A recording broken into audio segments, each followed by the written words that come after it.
of lightning to create something truly amazing. Michael Ravenwood is the owner of creative director of empowerment and empowerment coach of Skyfire Arts, a groundbreaking performance arts company where performers dance with massive arcs of lightning from giant Tesla coils. He's not just an artist, he's a storyteller, martial artist, empowerment coach, and educator dedicated to using performance to inspire conscious energy using personal transformation. With over 20 years of flow art and meditation experience, psychology, merging fire, storytelling, and empowerment, Michael is here to share his journey of discipline, creativity, and pushing human limits. So, welcome, Michael, to the Underground Warriors podcast. Excited to go dive deep into your story and your journey. Anybody that's gone down this path has got to have a pretty interesting spark of inspiration. So, let's dive in. Thank you. I'm honored to be here. And wow, that was a great introduction. I feel honored. Yeah. Absolutely. Yeah. So your work is pretty mind blowing, and most people never even get to like want to get near high voltage or electricity, let alone dancing with it. So how did this journey really begin for you, Yeah. So, as the story unfolded? yeah. So it was a pretty profound synchronicity or, meaningful coincidence. So I was a fire dancer for a couple of years at the point when I started to have this kind of epiphany. I was like, wow, I really love dancing with fire. The roar, the flame, and the light and the shadow. So beautiful.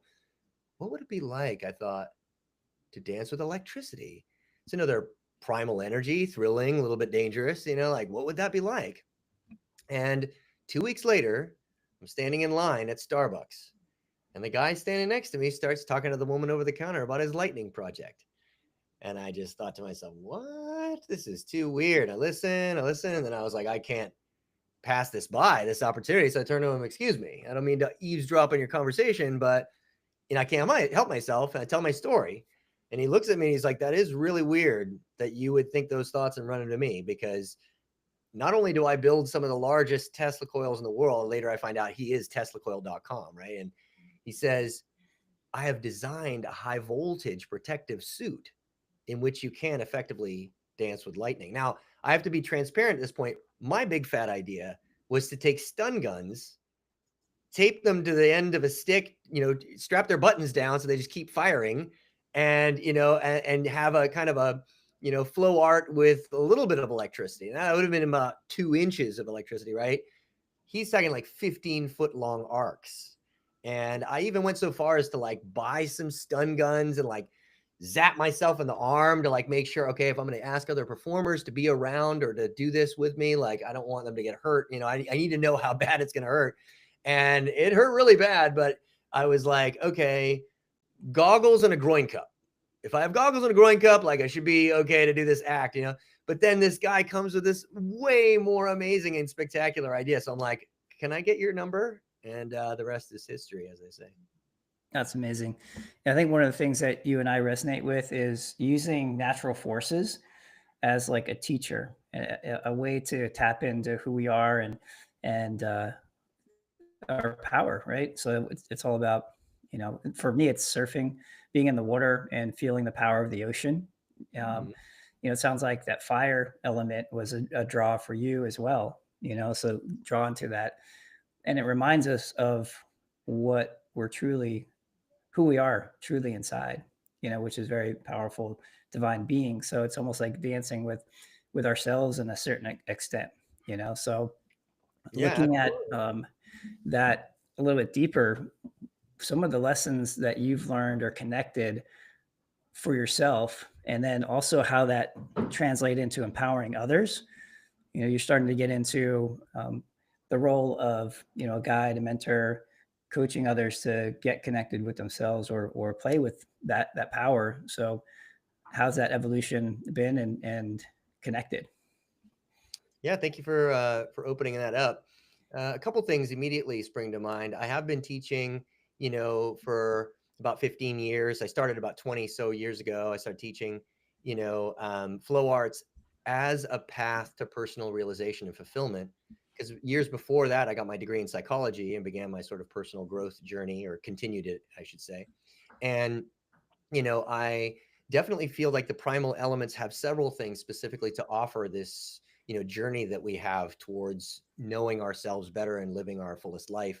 One is that, I've studied Jamie Wheel and Stephen Kotler's work on flow states, and, danger or some sort of consequence is, one of the things that helps drive people into flow states. And there is no more primal kind of fear that a lot of people can experience than having a flame close to them. Like that is a really powerful, like, okay, I need to, stay away. It's war. You can feel it from a distance. It's bright. It has a very ancient relationship with us. Like we know that it's dangerous way down deep inside.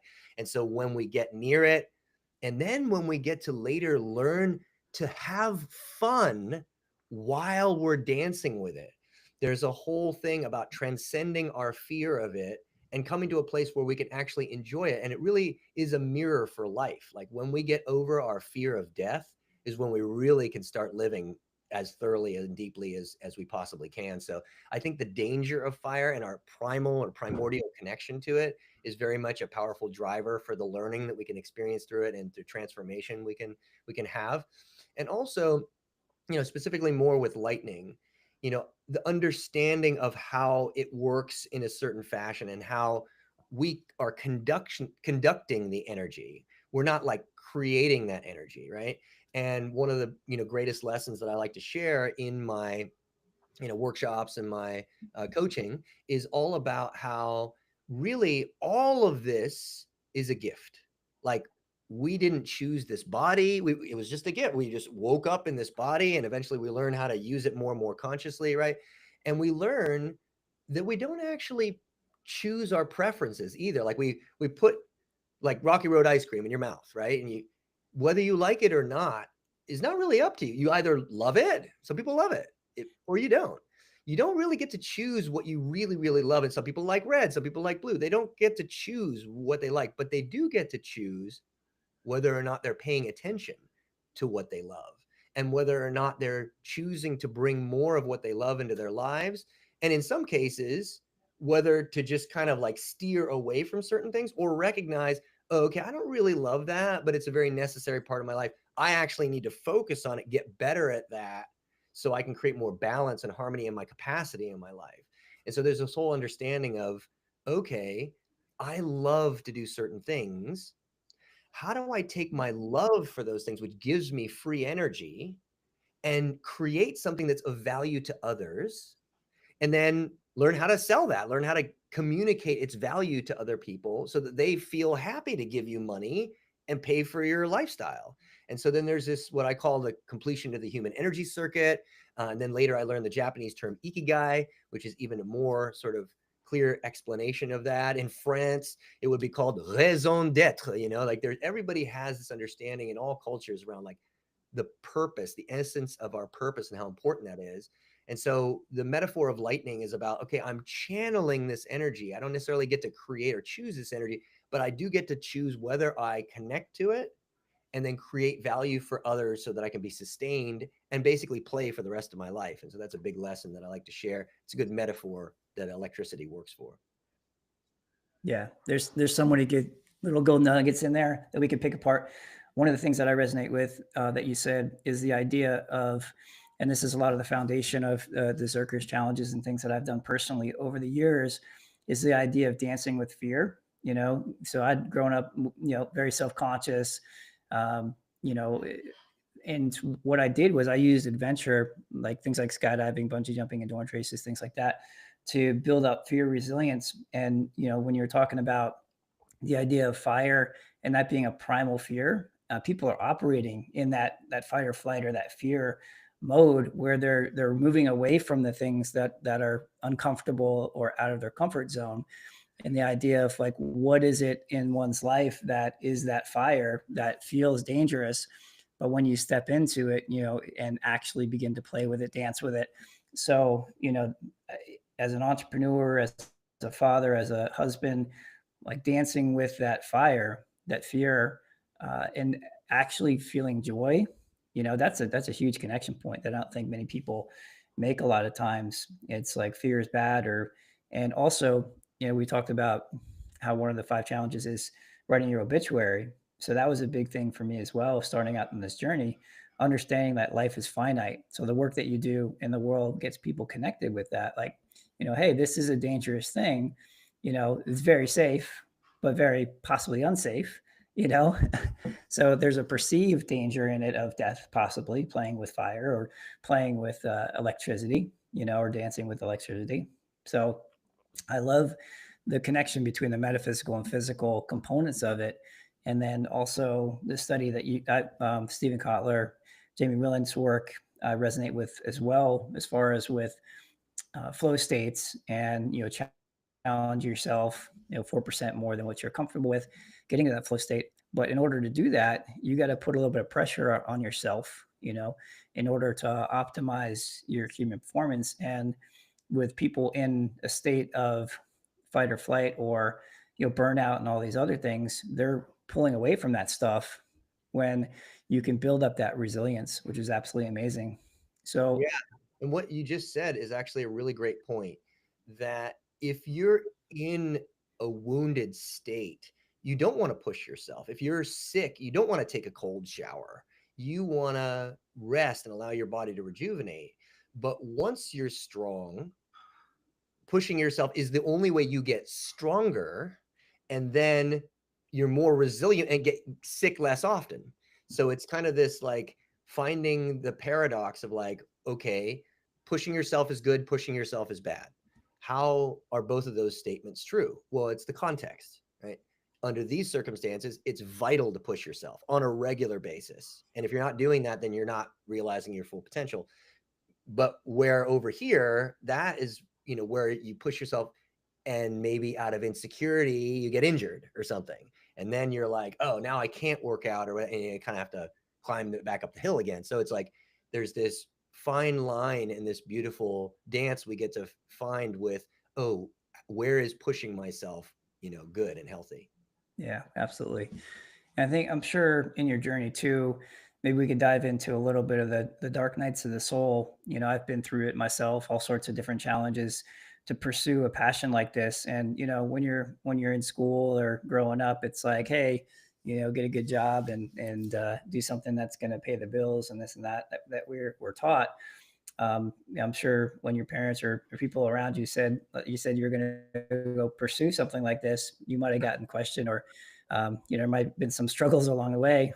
I sure have experienced those in my pursuit as well.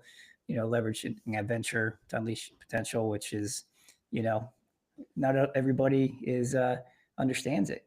So let's go dive a little bit deeper into that whole journey of some of the biggest challenges you've overcome.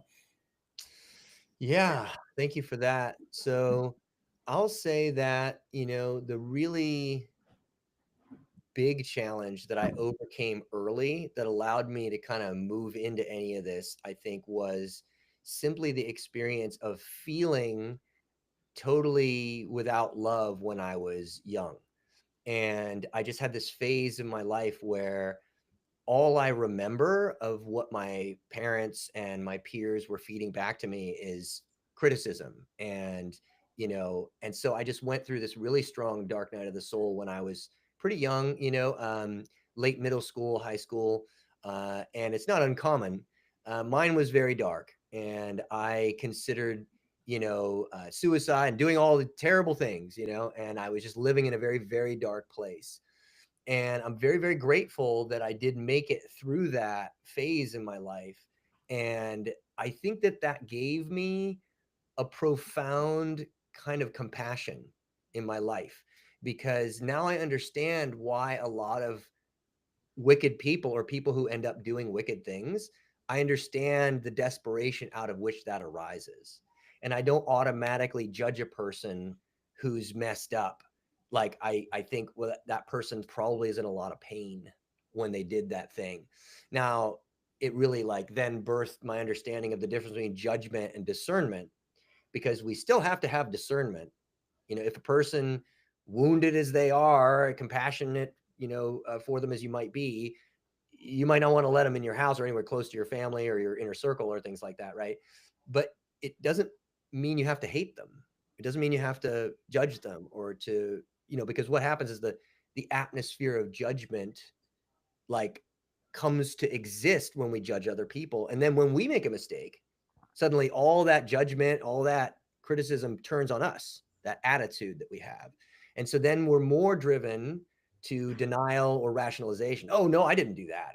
Not me. Or, oh, yeah, I did that, but I did that for this very good reason, right? But if you just wipe away judgment and you say, this person is who they are, they're that way for whatever reason they're that way. I have to treat them in the way that allows me to have a good relationship or not a relationship with them or whatever. But then when you don't judge them, then you are free of self-judgment as well. So that's one big piece for me. That was a big dark night of the souls when I was young. And then definitely, you know, um, with the pandemic, a business like mine where we're doing shows for hundreds or thousands of people, suddenly you can't do any shows or do anything for hundreds or thousands of people. They're not gathering. And so that was definitely a very challenging time for me. And, definitely just the whole like number of pivots that I've had to make since then. There's been some challenges, but if anything, I used it, and I'm very grateful for this. I used it to become stronger. I was like, okay, no excuses on working out every single day, no excuses on meditating every day, no excuse, all these things. And so I just started doing them, and I created a chart for myself, and I was like, I want to do all these practices, and every day I'm going to mark down whether I did them or whether I didn't do them, and then I'm going to make a note. Why didn't I do the things I said I was going to do?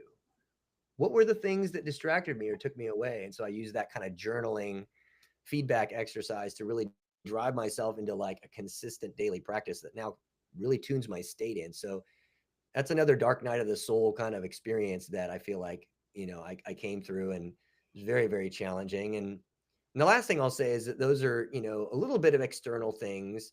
I've also had like where I had to realize things about myself that I didn't like. If I was going to take my business to the next level, if I was going to take my relationship to the next level, I had to realize like I'm the common denominator in these circumstances that are not working out. What is it about me that I have to change? And those are like definitely many dark nights, where you just have to look at this part of yourself where you really don't, you're like, I would not like to say that I'm that way. And I'm behaving that way. What's behind it? What's the mentality that I have? What's the belief that I have that is causing me to look at things and then to act that way? How can I reshape that belief? Yeah, absolutely. So a few things on that topic is, feeling alone and isolated in the process of, pursuing your dreams, and having those questionings of who you are and your value, right? So those thoughts of suicide and things like that, or what's the point? Um, it comes up in a lot of entrepreneurs and people pursuing their dreams are up against that when they first take that step and leap of faith, which is huge. And stepping into a different way of being and shining a light on understanding that we've created our reality and embracing the subconscious behaviors that are creating that. And for me it was, I've always been a very like caring, compassionate, loving person, right? And I love the word that you use, which is discerning. And in the beginning of my career I wasn't too discerning. I trusted everybody, right? And unfortunately I you know put myself in dangerous situations as a result of that. So learning that discernment was a big, huge thing for me in setting boundaries and um, discerning situations. And I love what you said about the not judgmental to the situation and seeing through to the truth of who this person may be underneath all this different pain and the decisions that they're making. Is beautiful. And then also the idea of falling in love with those shadow sides of us. So I've done a lot of shadow work as well, and do shadow work with my clients. And I found out that my shadow is the destroyer, right? So we have actually, people, heritage family members that were like, you know, pretty rough and tumble guys in history. And it's been pretty insane. So it's not that I'm like, am I like an angry person? No. But if somebody messes with my family, will they see a different side of John that they're not never seen? Yes, 100%. And sometimes if you push that piece of you away from you and say, oh, that's not me, then that piece of you gets stronger, right? And then there's that anger, resentment, like um, passive aggressive behavior that happens for someone, for me, like when you don't address it, right? So for me, when I embrace that side of me and said, hey, thank you for protecting me in these situations. I love you. You're safe. Uh, thank you. Then there's that reintegration. So there's parts integration, or when you have your different parts of you, put them, push them away. You start to be disintegrated as a person, human being, as a soul. So what you're really talking about is reintegration of all the pieces of you and using them when appropriate. If I'm hearing you correctly. Yeah, absolutely. Like even the things that I don't like about myself tend to be things where that same trait in another set of circumstances might actually be valuable. Like for example, one of the things that I have, I'll just, be transparent. One of the things that I have learned about myself is that I'm so excited about all the ideas that I haven't always made as much space for the people that I'm working with as I might, and honor them and their contribution as much as I might. And, that was a hard lesson because I love people and I want them to feel like I appreciate them and I acknowledge them and I value them. And I do, but I have to show that I do.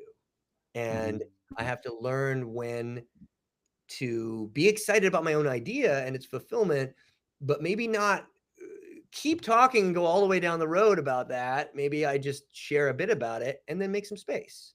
And so that, that's a thing that I've learned, where the very thing that makes me, like, for example, good on a stage when I'm speaking and I'm just sharing my own ideas, I'm super excited about them, is not as good in another set of circumstances. I just have to learn how to be who I am in a way that works wherever I am. Yeah. Yeah. Showing up in a space with the part of you that's going to serve the space at the highest level. Yeah. Yeah. 100%. I love that.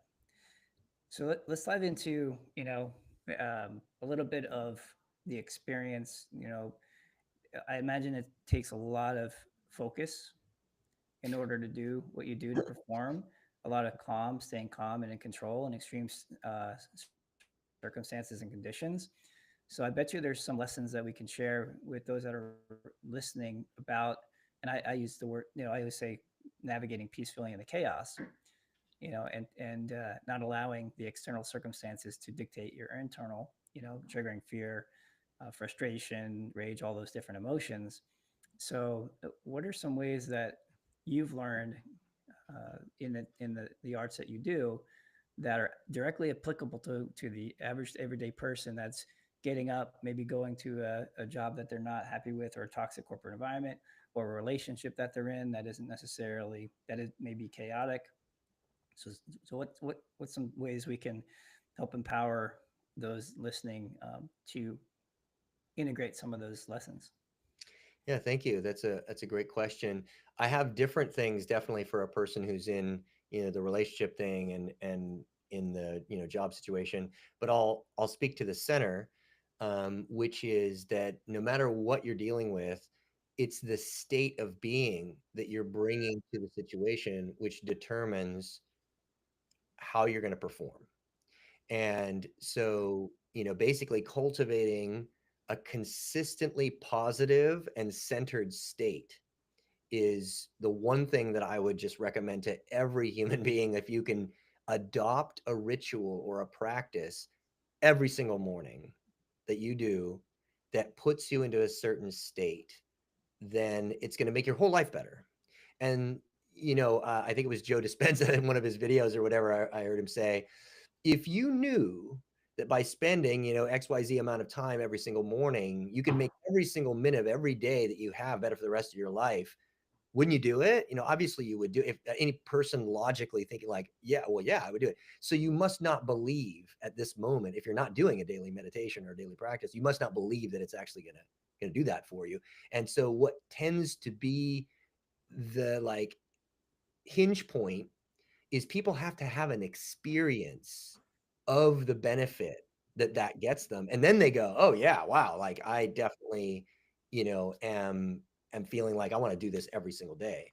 And the sort of trick behind that is that it's like a flywheel, right? So at first it's kind of challenging because you're breaking out of the pattern of not doing it and you're breaking into the pattern of doing it. And so that's why, to me, like doing a challenge, like a 30-day challenge or 90-day challenge, even better, these kinds of things can drive a new habit, a new ritual, a new pattern into your life. And then it's easier from that point to anchor it and move on. Another piece is community, because if you have a community around you of people that are doing the thing and working out their difficulties with it or whatever, that definitely helps support.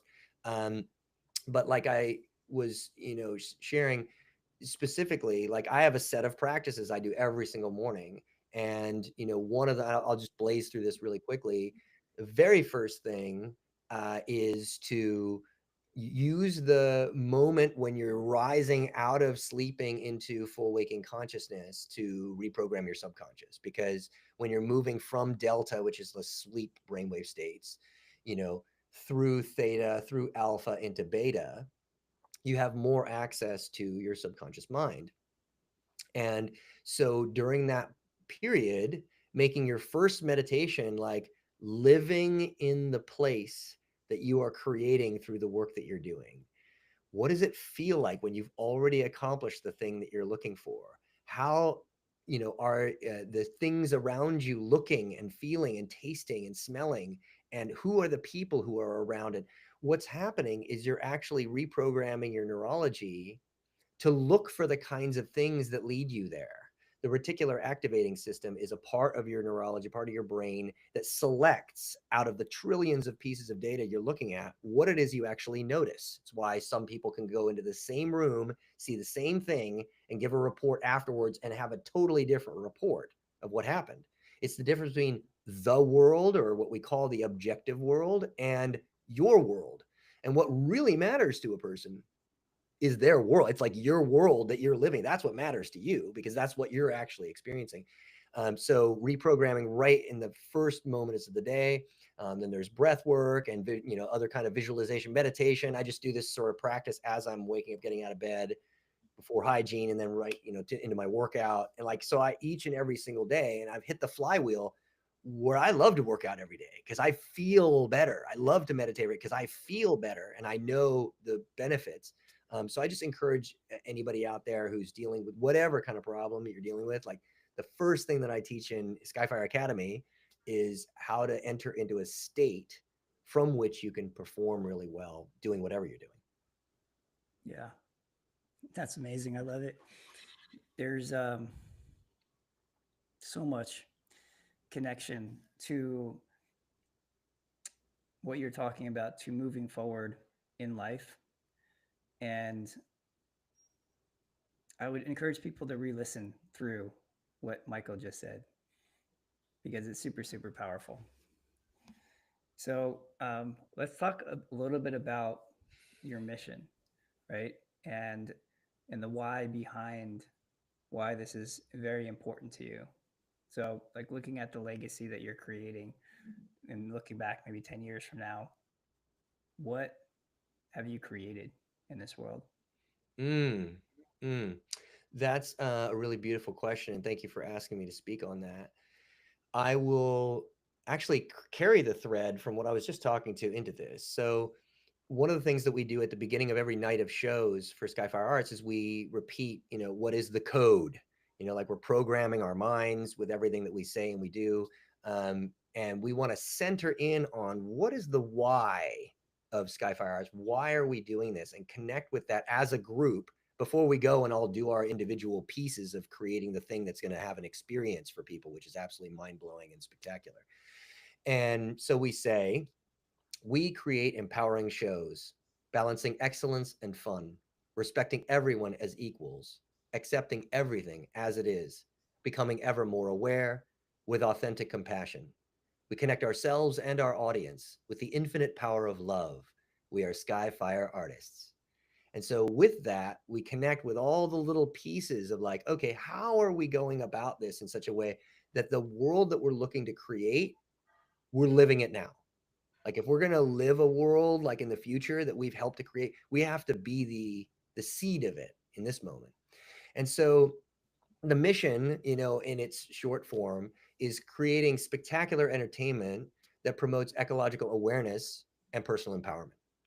And so I'll break down all the pieces or whatnot, right? Spectacular entertainment. We want to create something that is so amazing that people never forget it.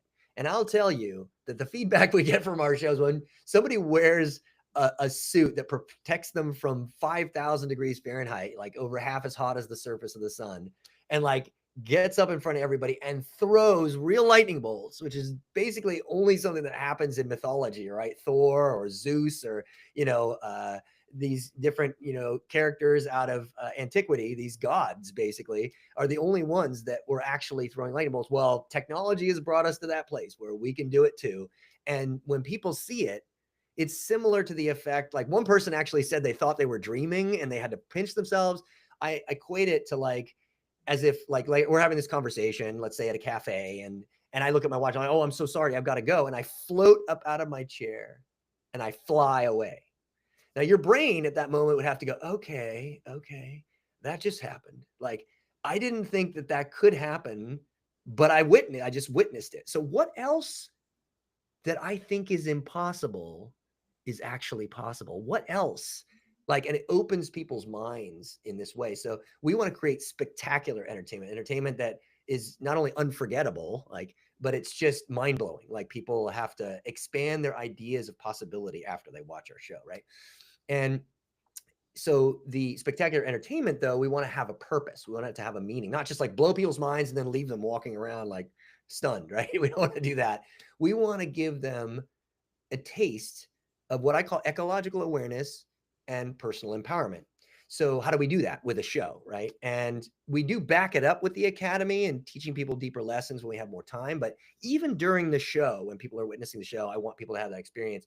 And so part of the show is that, and I'll get to the vision of the future, in a second, but basically the idea of the show is it is a vision of the future, and that the characters on stage are the guardians of Threa. And if you mix up the letters of the word Earth, you can get Threa. It's an anagram. And so basically, those characters are from a parallel dimension, and they are the ones that have come into harmony with nature and technology, which is what we're hoping to do as humans in this phase in our cultural evolution. We really want to see an example, because a lot of people I think are having a hard time even thinking like, how does it look when we make it out of this in a good way? There's a lot of news reports, a lot of things talking about how it might look when it doesn't work out okay, but what is the vision of it working out okay? Like, what does that look like? And so on stage, our characters play these like, beings with psychic powers who communicate to the audience through the soundtrack. And basically there are these voiceover bits about I don't want to blow the whole thing by telling the setup or everything, but basically you get to experience these beings and they communicate with you, and they share like, what do people in harmony with nature and technology think like? How do they feel? How do they move? Like, what is the way of being when people live in harmony? And so that's kind of the representation. So the vision of the future is one in which everyone is empowered to complete their human energy circuit, do what they love, create value out of what they love, and offer it in such a way that people are happy to pay them for what they offer. And then they are sustained, their lifestyle sustained by playing, essentially, or by creating, doing what they love, right? So that's, ikigai for all humanity is kind of the future I'm working at. And when I say ecological awareness, there's actually a couple of threads there. And for people who are not religious or even spiritual or whatever, the reality is that ecology, biology, quantum physics have all established very clearly that everything is connected. Everything is just a form of energy, and it's all interpenetrating in various ways owing to its molecular and chemical makeup and whatnot. But the reality is that everything is a form of energy or otherwise, one form of energy or otherwise. And that essentially we're all connected, interdependent. We think of the air as not us, but how could we live without the air? And then therefore the tree that transforms the air we breathe out into the air we breathe in, like, how are we existing without that tree? Like, so actually, if we really look back 4 billion years, there was a seething ball of magma in space, and then it evolved and evolved and evolved. And now the seething ball of magma looks like this and dances. And then if you go back 14 billion years, like bang, something happened. The universe started, the universe, and we are basically what the universe has done to itself. And so ecological awareness to me could be called unity consciousness if you're a spiritual person. It's just our awareness of our connection with everything, because I am aware, and I had a profound experience when I was 19. I had this awakening, and I realized, oh, if people just knew that they were connected to everything and felt the bliss of that connection, that experience, they wouldn't need to be told to be good or told that they're going to go to hell if they're going to be bad, if they're bad, whatever, because it just makes sense to be good. Like when you understand that you're connected to everything and everything is you, it's like punching someone else in the face is just like punching yourself in the face. So anyway, that's, ecological awareness is the world in which everybody realizes their connection and acts accordingly. And personal empowerment is where they are not only aware, but they are effective in carrying that out and understanding that they are an individual person within this matrix, and they can get their own needs met within that context. Yeah, that's amazing. Yeah, there's the idea of the quantum physics and knowing that we're all connected, everything's energy, and you know, going back to even the idea of getting up in the morning and visualizing, and picturing that connection. There's science behind that right now, as far as like that not just being like a woo woo type thing to do, that people that do like transformational work or touting, but actually science is now proving those thoughts go into the ether, and the ether and energy reacts, and so all sorts of different things inside of that. So Yeah, I mean, they used to think that there was no invisible waves of energy that you could use to communicate information. If you told somebody that in the 1900s, like Nikola Tesla did, then they would think you're crazy, like they thought Nikola Tesla was. He predicted the cell phone. He said there will one day be an object that will fit in your pocket that will have all the world's information in it. And they thought he was nuts. But now we take for granted that there are these invisible radio waves that we can use to communicate information. And so if we just take that and say, okay, well, if that was at one time crazy and impossible, and now it's every day, yeah, what about these things where we can like visualize, and how does that mechanism work? We may not know that right now, but we can actually observe its effects and begin to find that, cause or whatever. Yeah. yeah, and imagine another 5-10 years, with everything that's going on with AI and the advancements and technologies. I mean, I wonder what that's going to look like for us, and how we can stay connected to nature and elements in that evolution. So finding that space to go play with fire, to go play with electricity, energy, get in nature and push yourself outside your comfort zone. So I think the idea of keeping all those pieces alive while embracing this new path and these new technologies is a real opportunity for people to discover and reconnect with themselves by asking some really good questions and moving through life in a way that honors their highest alignment and purpose, which I can definitely see you're in that. Thank you. Yeah, some of the people that I've been listening to around AI and everything, because it's not really my wheelhouse or whatever, but I definitely want to stay connected to what's being done and understanding, what's possible. Are Peter Diamandis, Salim Ismail, Mo Gadot, and Imad Mostak. Those are some names that I've been, tracking and following their work and stuff. And fortunately, they have actually been sort of affirming this notion that I already came up with that I felt really good about. But I'm not an expert AI, so I was kind of like, maybe I'm right. But basically, it's the notion that like, you know, thousands of years ago, people figured out that being good just made sense, and that it's just better for everybody not lying. And like, there's just so many things about, cooperation and collaboration, all that. It just makes sense. Right. And so my notion was that if AI is super intelligent, right, if AI is way smarter than us, then it should come to that conclusion way faster than, like it's actually, I mean, humans came to it thousands of years ago.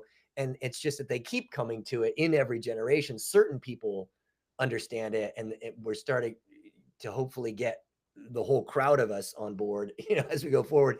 But that's my understanding, is like, it just makes sense to be, so AI is just going to get that, like, oh, humans created me, so they're useful, and they could help, keeping, and they want my services, obviously they want me to help them. Okay, so let me just find a way to create this collaborative relationship between us where they can continue to refine me, I can continue to refine them, and whatever, and I just feel like that's likely to happen. And if some people do create AIs along the way that are just specifically given directions that are malaligned and whatever, I think there's enough people like those guys I just mentioned that are working on AI in the, like, open source, like, distributed, like, we're going to make it good for everybody kind of way, that I feel like, and they're not dumb.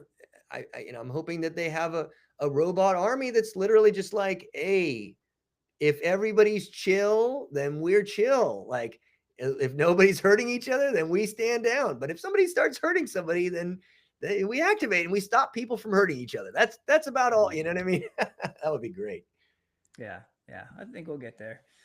Um, having the right people, leaders, leading us in a direction that is going to have that be the outcome versus another reality of outcome. I'm all for it, and whatever we can do to instigate that in the world, all about it. So, um, man, Michael, I really appreciate you jumping on here and being a part of the community, Circus Academy community. And if you guys are listening, Michael is an absolutely amazing human being. I highly recommend you connect with him. He's one of the members inside the academy, so feel free to jump in there to get to know him. Also, Michael, what is the best way for people to reach you to get more information on like Skyfire Academy and Skyfire Arts? Yeah, thank you so much. So, yeah, skyfireacademy.org is the one you can reach me for, empowerment coaching or keynote speaking, things like that. If you want to, I mean, and the websites point to each other, but if you want to connect with us about doing performances, large scale performances, or even we've even done birthday parties for people who really wanted to make it special. But basically it's skyfirearts.com. And if you go to any of the Instagram, YouTube, TikTok, LinkedIn, all that, it's Skyfire Arts. Yep. And we've been talking about for a little while getting a group of people together to do that type of experience. So if that's something that you want to do, you want to go play with some electricity and feel the power within you and without, definitely drop a comment or reach out and let us know, and we'll get a group together. So to all my underground warriors out there, this episode has been absolutely amazing.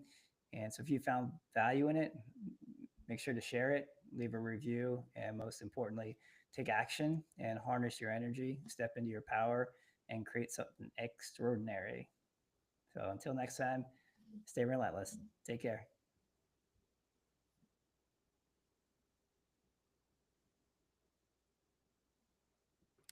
Cool. That was fun.